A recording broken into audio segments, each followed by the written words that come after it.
Good afternoon, and welcome once more to Have We Got Planning News for You. It's great to have you all on the show today. My name's Charlie Banner. I'm from Keating Chambers, currently in Solihull, a far cry from where I was last week on holiday, but all good things come to an end. As usual, can I encourage you, please, to consider making a donation in lieu of a registration fee to either the charities we support, which are Shelter, in recognition of the housing crisis, Brian May's Save Me Trust environmental charity, or the GoFundMe Ukraine page, or alternative to a local charity of your choice. Now, we're delighted this evening to welcome with us Liz Peace, the chair of the Old Oak and Common and the Park Royal Development Corporation. Liz, thank you very much for joining us. Can you tell us where you're calling from, what theme you face this evening, and what, if anything, you're drinking? Okay, right. Well, we'll start with the important thing first. I'd like to say it was a gin and tonic, but it's actually I thought I better stay with just the tonic. The gin comes later. Absolutely. And I'm sitting at home in my home office in rural Hampshire on the edge of a little town called Alton. I have my legal assistant with me. There's her paw. She's helping. She's lying on the desk. If I try and shut her out, she'll just sort of tear up the carpet. So that will be absolutely hopeless. I was asked to choose a theme, and the first thing actually that came into my head, and was probably the most logical, I'll tell you about in a moment. I could have done cats because I'm absolutely potty about the two felines, but my two sons say that makes me sound like the batty old cat woman I am. So I won't do that. I could have chosen Star Trek because I'm actually a closet Trekkie, but then you might have all felt obliged. Brilliant. Oh, that's really good. Yes. You might all have felt obliged to dress up for the evening, and that could have been damaging to your future income, possibly. I don't know. Dressing up. Perish the thought. So I've chosen the theme of chocolate. And the reason I've chosen the theme of chocolate, even though I'm not eating it at the moment, is, and it has to be Cadbury's chocolate, not any old chocolate. I was born and brought up in Bourneville, where they make the chocolate. I think I could credit Cadbury's with, a lot of the formative influences in my life. I went to the village school, which they started.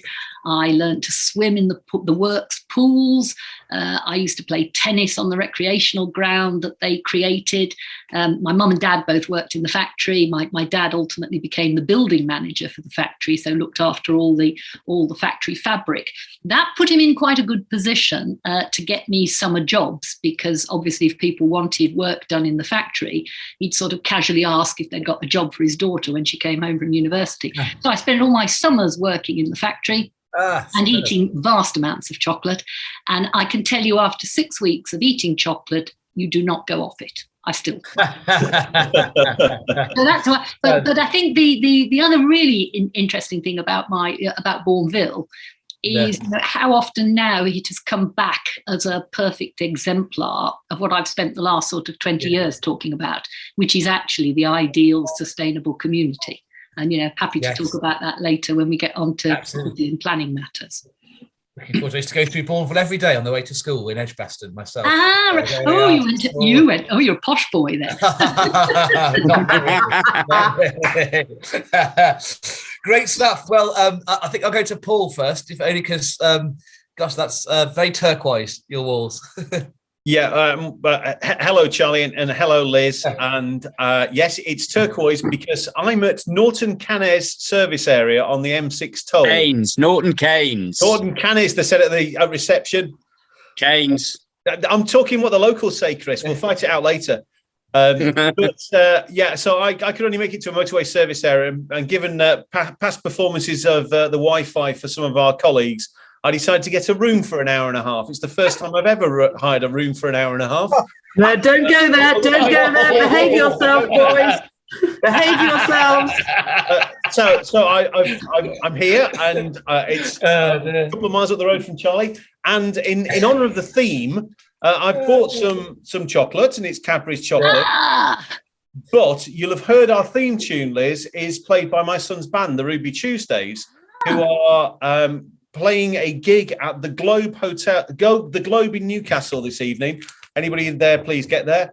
And in honour of that, my son, who is the lead singer, is called William. So I have some Cadbury's chocolate in honour of fantastic. Oh. I think there's somebody knocking at your door, Paul. Stop it. Sasha, how are you?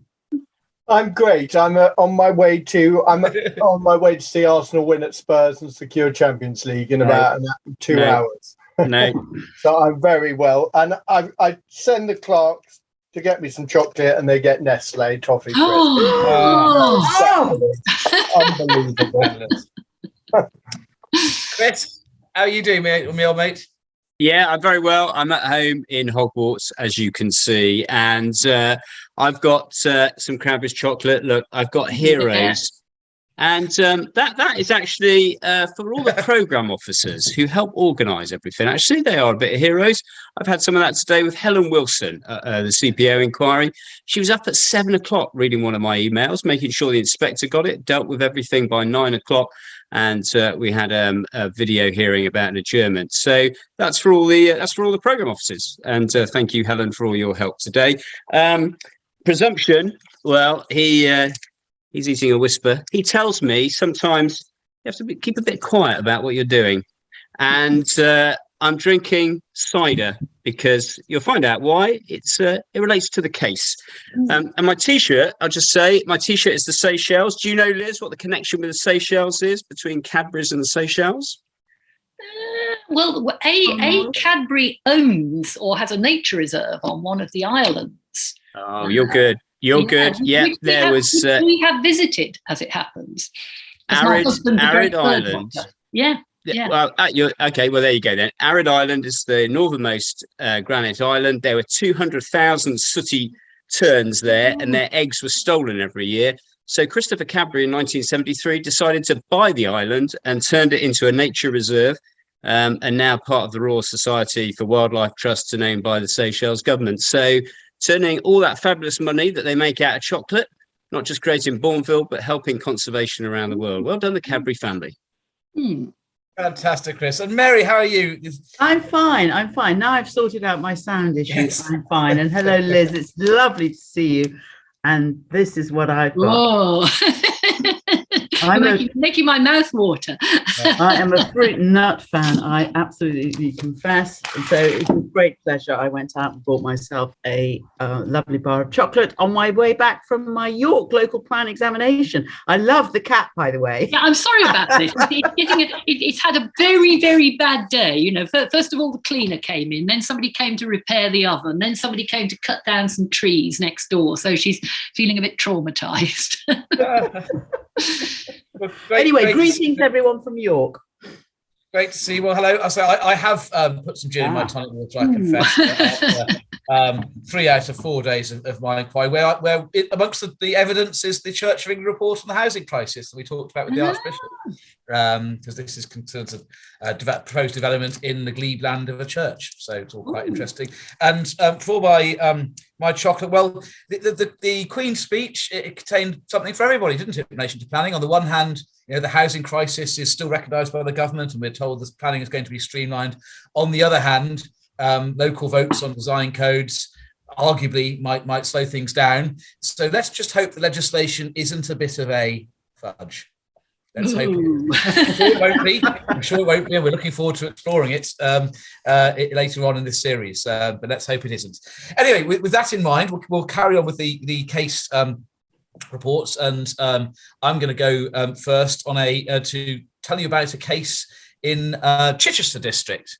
And it was a proposal by Welbeck Strategic Land, advocated by Chris, no less, successfully, of course, for a 70-unit outline application, 70 residential units. The key issues the inspectors considered, based upon the surviving reasons for refusal at the time of the inquiry, was whether Chichester was able to demonstrate a 5-year housing land supply, the effect of the development on character and appearance, and whether the proposal would be locationally sustainable.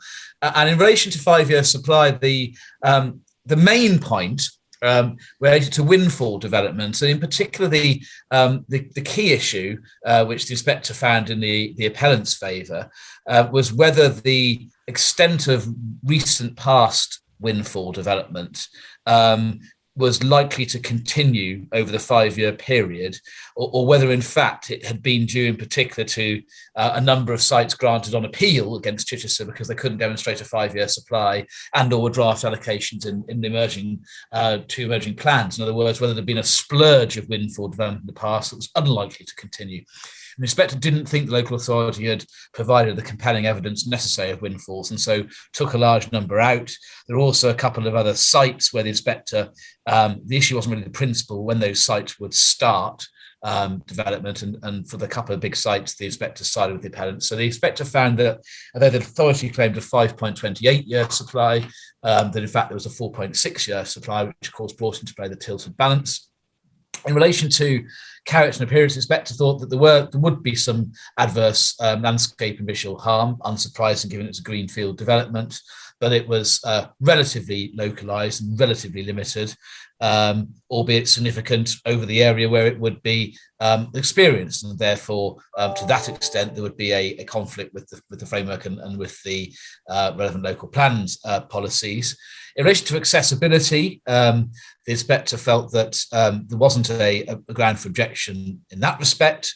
The site was only 10 minutes walk from the centre of West Wittering, and West Wittering had what the inspector considered to be an impressively varied range of local facilities for settlement of its size, largely because it's obviously a well-known tourist destination.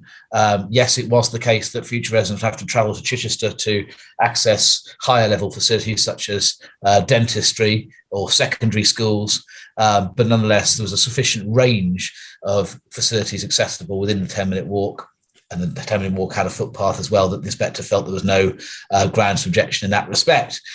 Then overall, the inspector considered that the relevant conflicts of the development plan in relation to landscape and a few other matters, such as best and most versatile land, were outweighed by the material considerations applying the tilted balance under paragraph 11. But it wasn't just the paragraph 11 tilted balance. There's an important, and I think probably one of the most notable aspects of this decision is paragraph 119 of the decision, where the inspector considered that because the adverse impacts of the development wouldn't significantly and demonstrably outweigh the benefits, the tilted balance being engaged. That didn't just mean that this was a section 38.6 other material considerations NPPF justification for permission, but the policy 1 of the Chichester local plan, which incorporated the tilted balance into the development plan, as is the case with the policy 1 or equivalent of a number of other local authority development plan, that was engaged. So that policy effectively said, where the plan is absent, silent, or out of date, or whether the tilted balance in the new formulation is engaged, then if there are conflicts with the development plan, permission could still be granted if the adverse effects didn't significantly outweigh the benefits. And the inspector felt that the support that internal development plan tilted balance provided for development meant that the conflict with other policies was outweighed within the development plan. As I read what 119, the inspector felt that therefore there was accordance with the plan as a whole. And you see that occasion as a case cited in front of Christina Downs a while ago in Wallingford, where the same approach was taken. It's an important point for people on all sides to remember is if the development plan itself incorporates the tilted balance, then in a lack of a 5-year supply scenario, you may be able to achieve accordance with the plan as a whole, pursuant to that kind of policy, even if there is a specific conflict. So an interesting decision in that respect, and in respect of dealing with windfalls in particular, I think, in context of 5-year supply. Well done to Chris and the team. There's a few other decisions pending in Chichester. It'll be interesting to see how they go. So that's Wittering, and I think next, Mary, you're going to tell us a case about. I can't read my own writing. It's either Newbury or Newham, but I can't read my own writing. Newbury. So, over to you. Thank you very much, Chris. So this is a recovered appeal in Newbury on a site known as Sandalford Park, and Sandalford Park was part of a strategic allocation contained in the West Berkshire Core Strategy adopted as long ago as 2012. And that policy was amplified by development principles which were set out in a subsequent supplementary planning document, the Sandalford Park supplementary planning document. And the delivery of this site has been long delayed, which has led to quite a lot of arguments in the past. I've been one of those involved in earlier appeals about housing land supply in West Berkshire. There were 14 reasons for refusal on this allocated site, and it was recovered, as I say, by the Secretary of State. And both West Berkshire and Newbury Town Council were involved in the appeal, resisting it, and both took a similar point in that they complained that there wasn't one comprehensive application, and that therefore there was a breach of policy on that account. And policy CS3, which is the core strategy policy, required a very specific bus link via a particular road set out in the policy, and the application failed to secure this. Instead, it provided another link. It also provided a road link which was close to a particular copse, which was ancient woodland. And a previous application without the link close to the ancient woodland had been refused. So the Highway Authority were insisting upon that link. And the inspector found, therefore, that the provision of that link in close proximity to the ancient woodland wouldn't weigh against the proposal. And here we have the first page of the decision, and you can see that the inspector here was Leslie Coffey, and you can see that it was an appeal made by Blore Homes. And actually, while I'm talking, Rob, we've also got a plan, haven't we? So perhaps we could just move to the plan. So there you have the proposed development. You'll see in the southeast corner a vast area of Country Park, which was part and parcel of the proposal, and you'll see quite a lot of woodland in the centre part, the largest part, and just to the north of that is a road link. So that's sort of sets the scene.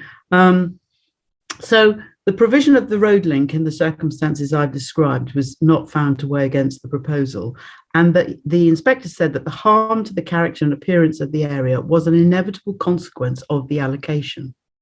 And the country park, which was required to offset additional recreational pressure to Greenham Common SSSI, was the subject of post-inquiry correspondence, there being an issue about whether that ought to be secured via a planning agreement, which is what the council wanted, or whether it could be adequately secured by way of a condition. And in this case, what the council were gunning for was a sort of Arsenal style, I like to get your football team in somehow, Sasha, an Arsenal style condition. So that's one of those conditions where you can't start anything until a 106 has been entered into, sometimes used in CPO contexts. But the Secretary of State noted that there wasn't even an agreed heads of terms for the 106, let alone detailed agreed terms, and so said this was not necessary to be secured by way of a planning obligation, and that it was perfectly appropriate for the country park to be secured, including its long-term management and maintenance arrangements, through a planning condition, all of which it was what the inspector recommended. The thing I also want to draw attention to was the fact that whilst this, before the application was refused, the applicant put in a package of additional material in response to consultation responses, as often happens. West Berkshire refused to register that additional information, refused to consult on it, and just went on to refuse the application. When the appeal was lodged, that additional information was submitted as part of the appeal application, and there was consultation on that, and the appellants invited the inspector and the Secretary of State to determine the appeal on the basis of this additional information, which indeed they agreed to do. So it's just another way of dealing with a planning authority who won't even register additional information relating to, I said again, an allocated site. Thank you. Thanks, Mary. Now, next up is a case about the Warrington motorway service area. And who better to cover that than our very own man who is in a by-the-hour room in a motorway service area. Over to you, Paul. I'm the sort of method actor of the bar, really. I have to live my cases as well as report my cases. So, yeah, this is a case involving a proposed motorway service area at Warrington, Junction 11. It's a decision of George Baird, one of the more senior inspectors of the planning inspectorate. Decision Can't of say that. Sorry, Can't say that. Not allowed to say experienced inspectors. You know that. Not at an inquiry, Chris. Okay, sorry. So it's decision of Mr. Inspector Baird. You recall I did one of these a couple of weeks ago up in Newcastle, now in the Midlands. Junction 11 of the M62 is where this is proposed. It's in the Greenbelt. It's including a 100-bed hotel, or as we now know it in Norton Keynes in the Midlands, a business centre. The issues were landscape, Greenbelt, and whether very special circumstances have been demonstrated. You've got buildings up to 15 metres in height. You've got parking for just shy of 700 vehicles and an agreed significant loss of openness. Views into the site were significantly confined by the M62 and also will be confined by HS2 when it comes to the north and east of the site. But the big point in this case is that when you demonstrate need for motorway service areas, there's a very old circular which says that you should have not more than 28 miles between stops on motorway service areas. Now, the Northwest has got a spider's web of motorways around it, but you can identify a number of routes where there were quite significant gaps in the provision that are way, way above 28 miles. So much so that national highways, that's what we used to call what used to be called the Highways Agency and Highways England and whatever else they want to rebrand themselves. It's the same body. National Highways signed a statement of common ground saying that very significant weight should be given to the issue of need, which Mr. Inspector Baird agreed with. And as a result of the comparatively limited landscape effects, the fact that there was only one impact on one of the purposes of the Greenbelt, Mr. Inspector Baird considered that permission should be granted. A couple of interesting things about this case. Satnam Chung promoted it on behalf of the appellants. Sarah Reid acted on behalf of the authority. I think we've had a whole run of Sarah Reid successes on this particular case. On this one, she came second, silver prize. But the more important point is that this is not a site which is allocated in any local plan. It's in the Greenbelt, which is oh so rare. And the second point is that the issue of climate change and electric vehicles only slightly reared its head in this case. You'll recall the case that Charlie did in the Cotswolds, where proposals for a huge number of electric vehicle charges were found to outweigh harm in that case. Well, in this case, there was only 6 electric vehicle charges. And as a former electric vehicle owner, I have to say there's a need for an awful lot more than 6 electric vehicle charges in a gap on the M62. So interesting case, but I suspect it's one of a raft of motorway service area cases that are coming through the system. Thanks, Charlie. Thanks, Paul. We'll make sure you cover them all for various destinations. Stamped. Whilst you were speaking, one viewer suggested that perhaps next week you could do a poultry unit and we can send you out to there in your method acting style. So utterly charming. The opportunities are endless. Anyway, with that in mind, we go to Chris, the real Chris. We've got 2 Chris Youngs on the screen because I think Mary's under the nomen of Chris Young on screen, but the real Chris Young to tell us about a planning appeal decision in Yatton for Persimmon. Thank you very much, Charlie. Yeah, that's what happens when we can't find the link and Mary goes, I haven't got the link, and then she becomes Chris Young. So this is an appeal in Yatton in Somerset, so hence I'm drinking cider because that's in time, and that features in this case. So picture yourself in a lovely bit of Somerset, and we've got the front cover. I think if we bring that up, we can see it was an appeal of David Wildsmith, Yatton in Somerset, and it was a Persimmon proposal for 60 dwellings done by our very own Charlie Banner, who is sponsored by Persimmon Homes, as we know. And there was issues about amendments to the plan, which seemed to cause a lot of upset for the council, sort of similar to what Mary was talking about. But despite all the difficulties, that was dealt with. There was an adjournment in the case for 6 weeks to deal with any prejudice issues that might arise from an amendment, and that no longer became a problem. I do find it difficult that councils have so much difficulty dealing with these minor amendments. You know, they're dealing generally with the objection in principle to a site. So why are these amendments such a difficulty? Anyway, leaving that to one side, We've got a picture of the site. It's a very logical extension. Look at that. I mean, why are we having fights over that? And then as Rob will go to, in fact, that's logical because it's an allocated site. It's like as if we don't talk about anything else now. It's just allocated sites. Honest to God, it's a barrister's banquet, isn't it? I mean, why are all these allocated sites constantly being refused? There are a number of reasons for that, but that's a different show. I think that this is interesting. What it shows is the housing development is located and could potentially have been an extension of the road. I don't know why I'm pointing at the screen, but extension of the road to the south.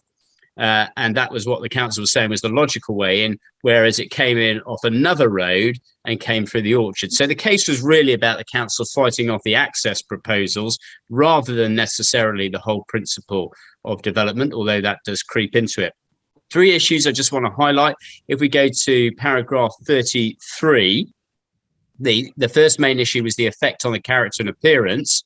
And what the inspector said is, I find it difficult to accept the council's contention that there's a clear physical relationship between the Grange and this field, suggestive of former times and past cider making activity, when at present time the orchard is almost devoid of trees and is currently in use as a horse paddock. I mean, this was, I think, 6 very aged trees with not much longer to go, and they were hanging on to that. So he considered it more likely that planting of new trees through the appeal would be a more meaningful visual relationship between the Grange and the orchard, and that would be the case if the field continues in its current use, because they were retaining the orchard and the access would go through it. If we go to paragraph 34, then we've got the fact that the inspector said he's noted what the council put forward, that the old orchard is valued by local people, as evidenced by an attempt to have the area designated as a local green space in the Yatton neighbourhood plan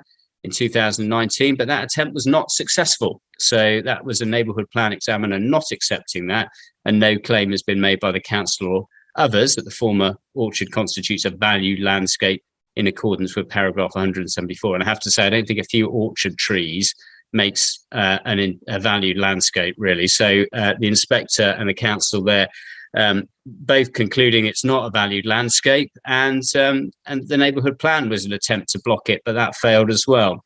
So no difficulty with the character and appearance. The appeal wasn't held back for that reason. But despite this being an allocated site, there was still other issues. If we go to paragraph 37, this was the alternative access arrangements. What the policy said was that if you look at this, it was Schedule 1 of the SAP policy, and it stated that the development of the Moor Road allocation for 60 dwellings, the provision of an access across the orchard will only be considered if alternative access arrangements cannot be made. So the policy specifically required the consideration of alternatives. And if we go to paragraph 42, the inspector accepted Charlie's interpretation that the schedule should be taken to mean if alternative access arrangements cannot be made within the plan period, not indefinitely. Now, the access that was would appear as significant, obvious access to the south. The highway did not go up to the boundary of the site. The council had allowed the house builder to retain a ransom strip, and as a consequence, it wasn't available. And all this really was, I suspect, was the landowners of that strip trying to get an access payment, which would have deprived the site probably of affordable housing or other contributions. We see this all the time. Local authorities should ensure that they don't allow house builders or landowners to retain those ransom strips. They cause all kinds of difficulty. The planning permission should be right up to the boundary and avoid all this problem. And so he didn't accept the arguments, because he said, well, it's up to the plan period, and the plan period had nearly finished. So there were no alternatives capable of coming forward in the timescale. And this site was actually a site that needed to come forward. It was allocated, wasn't it? Finally, then, most important policies continuing to have this fight. But again, Charlie was successful. If we go to paragraph 67, very similar to the one that you did, isn't it, that you did for Persimmon Homes? You just have to remind me, that was Soham. Yeah, and the policies, the appellant considers there are other policies that should be seen in the basket as the most important for determining the proposal. These include CS13, CS14, dealing with, and we're very used to this, scale of new housing and the distribution of new housing. And the appellant argue, well, those were out of date. And the reason they're out of date is because this wasn't an MPPF compliant plan. So you've got a plan based on an inappropriate way to calculate your housing need. The conclusion of the inspector, paragraph 68, was that he said, to my mind, this means that CS13 is clearly out of date because it doesn't have a framework compliant assessment of local need, as is CS14, which simply seeks to distribute this out of date housing requirement, having regard to settlement boundaries, which self-evidently are out of date. And he also took the view CS32 was out of date and CS1. And I think it's really interesting, isn't it? In the new bill, they're talking about an elevated status for national policy, so that perhaps instead of having all this debate, if you're not consistent with national policy, well, that's it. And you should have a plan that is, without this whole debate about most important policies. So that's a really interesting aspect of the new bill. So overall, a successful appeal. I think we've got the appearances there. Charlie's band included Nick Patterson-Neil and Catherine Bentham. This is one of 3 she did back to back over 6 weeks. That's an inquiry mum, smashing it out the park. Well done, Catherine. And overall, a great success. Well done, Charlie. Thanks, Chris. And now, without further ado, let's go over to Sasha, who's going to kick off our interview with Liz, which I'm looking forward to. I am, Liz. Good afternoon. Welcome to the show, and thank you so much for joining us. In preparation for this interview, I was looking at your CV, and I can generally say in my time in the planning world, I haven't come across anyone with the depth, breadth, and range of experience that you've got in our field. And just for the benefit of our audience, you started off, as I understand it, in the Ministry of Defence, and that's probably a whole nother show. Then you were involved on the board of the Planning Inspectorate. You're still involved with the Howard de Walden estate, which people know is one of the great estates in London. Peabody Housing you've been involved in. You were involved in Turley's, the well-known planning consultancy. You've also been involved in the Government Property Agency, and now you've got a very prominent role as chair of the Old Oakham Park Royal Development Corporation. Now, I could go on and all the other various strings into your bow, but that is quite remarkable. So can I just ask, in the light of that, what are you currently, what's main focus in your day life now? Yeah, and thank you for that glowing introduction. I guess my mum might have said, "Oh, jack of all trades," and you know what follows on from that. So I like to dabble in lots of different things. So the Old Oakham Park Royal Development Corporation takes up quite a bit of my time, but I also work on the Houses of Parliament Restoration and Renewal programme, but not for much longer, because that's all taken a sort of a rather difficult term, which I'm happy to talk about later. And I do a bit of work for the University of Cambridge Property Board as well as still being with Howard de Walden and sitting on the board of an environmental consultancy. And I've just taken over as chair of a conservation charity, the Churches Conservation Trust, which brings me into contact with the Church of England. So I think I could say I make a sort of specialism of dealing with institutions that are over 500 years old. So and tell us about the Development Corporation, the Old Oak. I mean, broadly, how large is it? How much land is under its control? Well, we control, believe it or not, 656 hectares, which is one hell of a large area. But quite a large chunk of that is actually Wormwood Scrubs. And I think it was only when I got involved with the Development Corporation I realised Wormwood Scrubs was more than just a prison. It is actually a fantastic sort of wildish area of West London, northwest London, about the same size as Hyde Park, I think. We have the sort of Old Oak development area, which is about 212 hectares, and that's the focus of the development. I'll come back to why it's significant in a moment. And then we also control Park Royal. which I think has the distinction of being something like, the biggest trading estate in Western Europe or something. I mean, it's pretty significant and hugely significant for the economy of London. I think somewhere in the order of 50% of the sushi rolls eaten in London are rolled in Park Royal. So when you tuck into your sushi at lunchtime, that's where it will have been put together. Lots of sort of food assembly, small businesses, bigger businesses, McVitie's biscuits, absolutely fascinating area, and a sort of excursion in industrial archaeology, because every type of sort of industrial building from the 1900s to the present day. But the real core is the area we call Old Oak, and the significance of it is that's where Crossrail, the Elizabeth line, will intersect with HS2. And of course, for quite a few years, I think it's actually going to be where HS2 is going to terminate, because they haven't quite unravelled all the problems to do with it going on into Euston. So you're going to have this incredible transport interchange. Oh, by the way, the West Coast line also goes, but will also stop there. So, an amazing, I don't mean the West Coast line, I mean the West Country line, the Paddington line. So you'll have this most amazing transport intersection, loads of people sort of coming in and out of the station.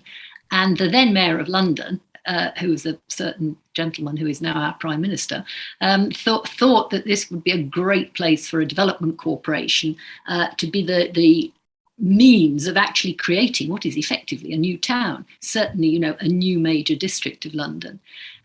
He set up the Development Corporation, and of course left office not a huge amount of time afterwards. Sadiq took it over. He wasn't sure about what was going on, had it reviewed, decided he wanted to continue with it, and we've been sort of slogging away at it ever since. And we've had a few interesting battles over land use and our proposals, but we think we've now got a viable proposition. We've shifted our focus onto an area we're calling the Western Lands. We finally got our local plan through the system, and my goodness, that's been quite a struggle. We now, minor matter now, we just need to persuade the owners of the land, and looking at the developable chunk of land, about 100 acres we're focusing on as the core development area. 80% of that is public sector owned. So you would think that would actually make it easy. No, not necessarily, because HS2 using a lot of it as work sites, and HS2, until recently had got their own ideas about what they wanted to do with it, which was all to do with making as much money as possible to defray some of the horrendous costs of HS2. There's a great chunk of it that's Network Rail.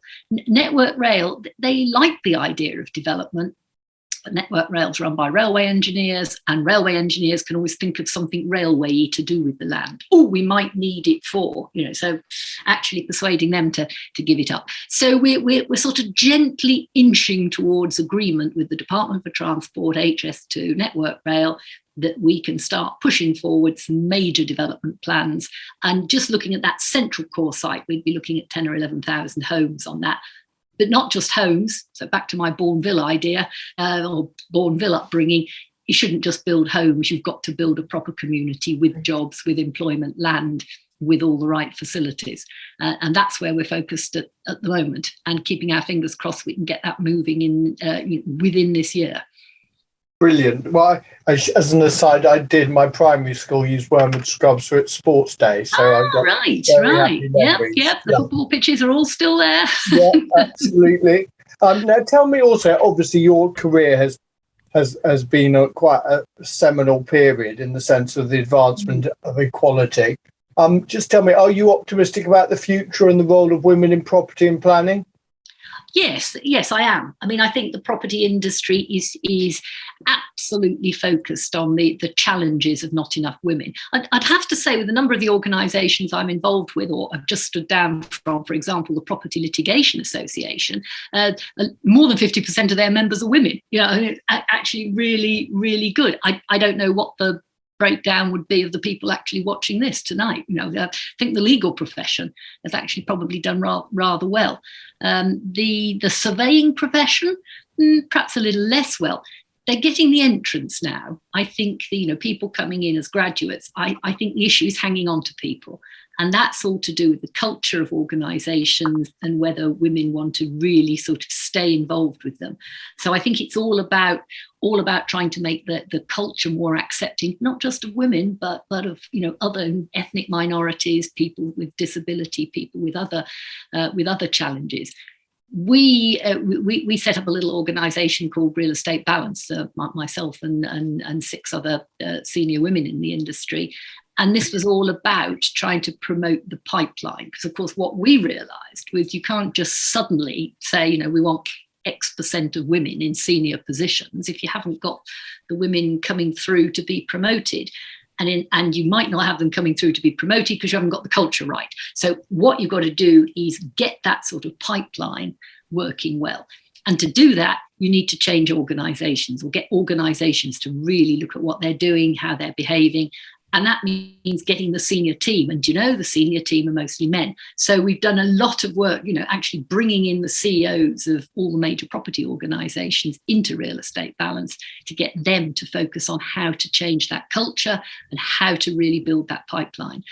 And of course, you won't have instant results because building a pipeline takes a while. And no woman wants women to be promoted if they're not capable and ready to do the job. So you've got to make sure the women are supported, trained and ready. And if there's a 50-50 split in the pool that's vying for the top 3 roles on the executive committee, or 4 roles, then, simply by law of averages, you'll get 50% women, probably get more actually. So, tell us a bit about Parliament. Just tell us what the latest state of play is. You said, what's more expensive, HS2 or the parliamentary restoration? Oh gosh, I don't know. Well, at least HS2 has started, but I mean the parliamentary project, goodness knows when it will. The big problem is you can do a lot of sort of peripheral repairs to the Palace of Westminster, but fundamentally you need to get at the M&E. And if you go and do their sort of classic basement tour, which they bring sort of new entrants in on, it is the most amazing sort of mess of pipes, wires, steam, little outbreaks of fire, ankle deep in sewage when it rains, so the smell tends to be a bit sort of, it really is pretty awful. But the M&E runs the full range of the Palace of Westminster, and you know how long it looks if you look at it from the Thames. So the problem is, how do you do it a bit at a time? Well, the answer is very, very difficult. So we wanted to vacate the palace, get the MPs and peers out for a spell so that you could do it properly in one big project. And the trouble is, that project was starting to look longer and longer by the time you'd added in contingency. And when we told the MPs we thought it could be anything up to 15, 16 years, they completely flipped and decided this was totally unacceptable, certain of them in particular, that this was totally unacceptable. So they sort of have abolished the programme for the time being, and want the palace authorities to go back to the drawing board to look at how to actually do it in a different way. Well, good luck to them, because I'm not sure it is doable in a different way. But MPs do not want to be out of the Palace of Westminster for a year, never mind sort of 15, 16 years. They are horrified by this. So the whole thing's rather sort of stalled at the moment. And I think I can safely say, barring a few surveys, not a great deal is happening. However, we have got Big Ben back, which was not our project. That was already being done as a separate maintenance project.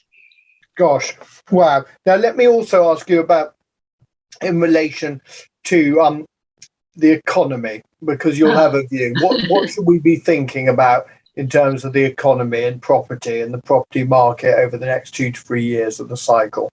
Well, I think there's some pretty good performers in the in the real estate industry. My son was asking the other week for some share tips. I said, "Oh, for God's sake, no, I can't possibly do that," because he's bound to pick. I'm bound to tell him the wrong ones. But I mean, I have now lived through a number of crises with the property industry, and I always find it quite extraordinary how resilient real estate is generally, and how it bounces back. And generally speaking, buildings don't disappear, buildings don't crash and burn. They do occasionally with ghastly results, but very rarely. The buildings are still there. People need places to do their business. So whilst you have blips and cycles, and of course the cyclical nature of the property industry is sort of notorious, it always comes back. So it is a good investment. It will always be there. And why is it the rest of the world wants to invest in our property? Because we bring a huge number of advantages in terms of the stability. I could add in terms of the planning system. Well, we can come on to that because, actually the planning system is a great help in maintaining value in many ways. And that's how a lot of my erstwhile members in the British Property Federation would have looked at it. You don't make it too easy for new entrants because you maintain the value of what you've got. So I never worry too much about the property industry. What you will see is changes in different areas, different sectors. So, retail's been going through an absolutely torrid time. I think if I was being really frank, I'd say, well, actually, retail property owners should have seen that coming a long time ago and started changing. Property industry is not very good at forward looking. It tends to wait. It tends to like take the money, keep on taking the money until the crisis really gets bad, instead of saying, well, actually, maybe I shouldn't be in this retail stuff. Maybe I should start moving to something else. And that's what it doesn't. Industrial, absolutely booming. Industrial land in West London is more valuable than housing land. I mean, quite extraordinary. So you're not seeing any problems with the likes of Segro and other people in the industrial sector. Residential, still the house builders all doing exceptionally well, which is why Michael Gove has been targeting them to contribute to his sort of post-Grenfell cladding challenge. So I think real estate's pretty okay. And what about particularly retail? You identified that for a moment, and you must have a pretty close eye on Marylebone Village. What's going to happen? What's going to happen to our high streets, do you think, in the next 10 years? I mean, there is no generic high street. Every place is different. Marylebone will be fine. I mean, yes, we've had to manage very carefully and very sympathetically. We've had tenant failures, but who hasn't? It's the mark of a good landlord and tenant relationship to be able to manage through that period, and that requires good behaviour, not just from landlords but also tenants, because I think a few tenants have been have pushed their luck, and not always the small people, some of the big companies. So somewhere like Marylebone will be absolutely fine. The big shopping centres will be absolutely fine. They're destinations. But there are a lot of sort of secondary and tertiary shopping areas which are just oversupplied. We have too much retail. And what we need is a far more sort of holistic approach. And actually, this is, it's a planning issue as much as anything else. We need a far more holistic approach to actually managing down the retail property in smaller town centres. My own town will be a classic. Alton on the northeast Hants border. We don't need all the retail spread out along a sort of relatively strip high street. You need to pull it back into a smaller centre, use that peripheral land for residential or other uses. Make your town, or turn your town centre into what it is people really want town centres for. What can't you do online? What do you want to go out and actually do? But for that, you need a good ringmaster, which could be the planning authority, or it could be a major owner, because of course the difficulty is you've got fragmented ownership in a lot of these places. But with the local authority taking the lead, actually pulling the landlords together, say into a sort of club, saying, could we do this collectively? Oh, and for those who don't want to join, we do have CPO powers, of course, so just wave the CPO stick a bit, and you create what we called, because I did a project for this for the BPF, town centre improvement zones or town centre investment zones.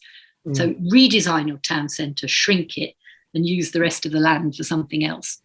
And that could be painful for one or two landlords, but times change. You have to go with the flow. Okay, so Liz, I recognise that this is hot off the press, but I just wanted to ask you about Part 6 of the Levelling Up Bill, which of course is on your fingertips. But I gather that the government is introducing locally led development corporations, and so and envisaging that these locally led planning corporations will have planning functions, and so and it might be one planning authority turning itself into a development corporation, but it seems to me more likely it's going to be situations where several planning authorities could come together potentially and form a development corporation. And I wondered what you thought about that, and what would be, based on your experience, your top 3 reasons for suggesting, for example, that delivery of a new town might be better achieved via a development corporation model than not, particularly when you've got the potential new town spread over a couple of administrative areas. Yeah, I mean, I must admit, having read that when you carefully pointed me to it, and by the way, I sort of flicked through the rest of the bill before this call. Blimey, it's a monster, isn't it? It is. There's one hell of a. It's the sort of kitchen sink bill. They've sort of thrown in everything you can conceivably think of. So yes, I might get my brain around most of it in due course. But going back to your sort of development corporation point, I can't quite see what they're trying to achieve if you're looking for a development corporation in just a single local authority area. Because you've then got a local, I mean, maybe you've thought of a good reason why they want to do that. I couldn't. You've got a single planning authority with a piece of land that they want it to turn into some form of development corporation. Well, you could handle the planning for that in any way, and you've got the local authority CPO powers, etc., etc. Where I think it's really useful, and this is why the Old Oak and Park Royal Development Corporation is sensible in my view, is where you span 3 different local authorities. We're the sort of back end of 3 local authorities that so the really sort of remote bits of Brent, Ealing and Hammersmith and Fulham. So it actually makes a huge amount of sense, in my view, to pull this together into a development corporation. That bit I absolutely get. I'm not sure whether there's going to be, well, there was a point about borrowing, wasn't there? There's a great degree of flexibility for borrowing, which is interesting. But if you go back and talk to all the sort of gurus who were involved in the original new towns, they will tell you that the reason they were successful was because of the particular way they could use their CPO. And you chaps must know all this much, much better than I do, but around being able to CPO at less than the full developable market value, which of course retained for the new town an element of the uplift. And if you've got the uplift available, you've got cash available to do the sort of pump prime infrastructure. And it seems to me what this current system is doing is simply saying, well, you have to borrow to do that. Well, there's a problem with borrowing. You have to pay it back.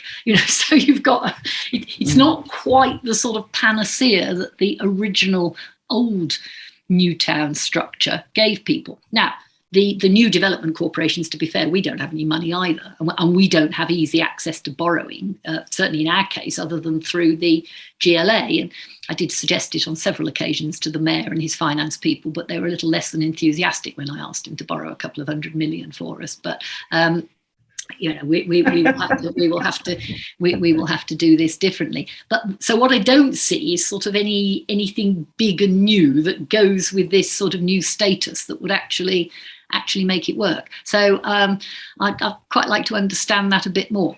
But bringing together 3 different local authorities, that does sound as if it could be sensible. Mind you, that doesn't take away all your problems, because of course we have some interesting relationships with our 3 local authority leaders. Of course. And my very first meeting as the chair of Old Oak and Park Royal, one of the local authority leaders, who shall be nameless, he said, I wish to make a public statement. I wish it to be known that we do not support the appointment of an independent chairman such as Liz Peace. She is not democratically elected, etc., etc. So I said, oh, well, thank you very much. I'll leave you to take that up with the mayor. So I thought he may have done at some point. Thanks, Liz. Great. Charlie? Liz, infrastructure. I mean, obviously, your corporation is affected by both Crossrail and HS2. We had the announcement last week that finally Crossrail is going to sort of open, but not completely open shortly. I mean, obviously, you'd say it was worth the wait, I'd imagine. But have the delays in dealing with both those infrastructure projects, have they had sort of meaningful consequences for the regeneration of the area? And what can be done to streamline? Well, I don't think Crossrail was a challenge because it wasn't a sort of planning and inception issue. It was there, and I mean, actually, I'm sorry about this. The cats decided to intervene. Obviously, thinks infrastructure is infinitely interesting. Yeah, I mean, ironically, every time I go down to Old Oak, I see all the Crossrail trains parked in the depot there. Half of them anyway. So we always knew Crossrail was going to happen. I do think the doubt over HS2. Frankly, gave a lot of the detractors, certainly to our original plans for Old Oak, the ones that we've had to abandon and sort of redesign. I think they gave them, quite a lot of sort of, oh well, it's never going to happen anyway. So why are we going to all this trouble? Your bigger question really is, why do we take so long to decide these things, or rather we seem to decide them and then we reopen it and have another look at the problem, whereas it seems some of our particularly European counterparts decide they're going to build a high-speed train and they build it, and that's that, and nobody argues. Whether it's because we're just now so democratic, people keep popping up with, oh well, we shouldn't do this. I mean, there's still huge protests around the HS2 route. There's still issues around some of the northern elements of the HS2 route, and then of course we take fright over the cost, and we do not seem too good at controlling the overall cost of infrastructure project. But then, ironically, they cost more because they take so long. So it becomes a sort of a vicious circle. I wish we could be a lot more efficient. And I think if HS2 had come along sooner, we'd be further advanced than we are at Old Oak and Park Royal. Thank you. Paul? I'm going to ask a related question. Hello, Liz, and I'm very tempted to ask you a Star Trek-based question, but I won't ask you William Shatner or Jean-Luc Picard. I'm not going to ask you that. My question is a simple one, which is based upon your experience, and particularly in the light of what you just said, how do we take steps to start to depoliticize planning so that we can start making decisions in the public interest? Yeah, I spent all my time at the British Property Federation. Planning was a huge issue for us there, and I got very close to the people in whatever MHCLG was. If you recall, it went through about sort of 5 different name changes. I got very close to the planning policy people there, and we used to spend a lot of time sort of arguing around this.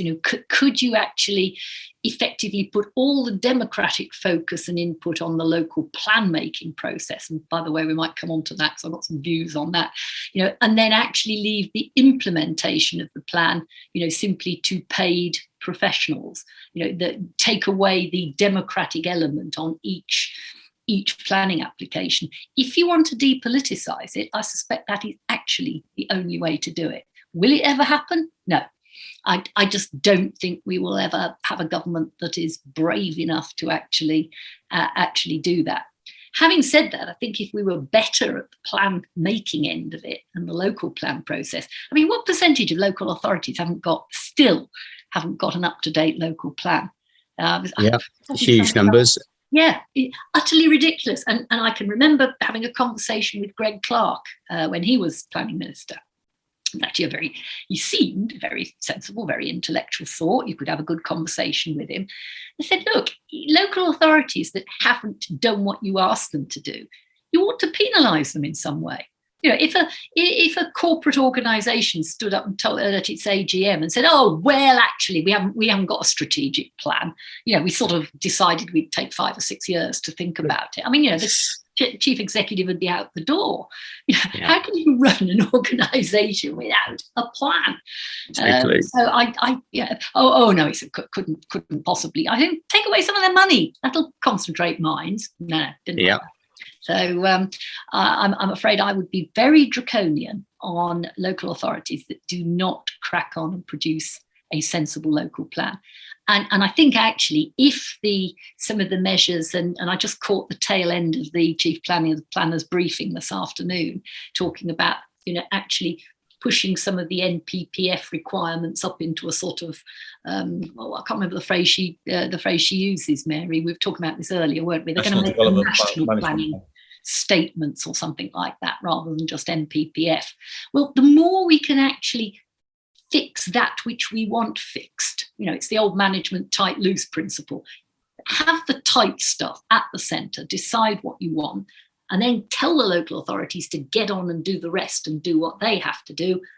And I'm afraid attach penalties to not doing it. And that's the only way you'll get a better local plan structure. But I'm sure that would be a good start. Thank you, Liz. Thank you. Great. Chris? Liz, we've run out of time, so I'm just going to ask for a one-word answer. What is the single biggest constraint on the development industry in the UK delivering the development and infrastructure we need?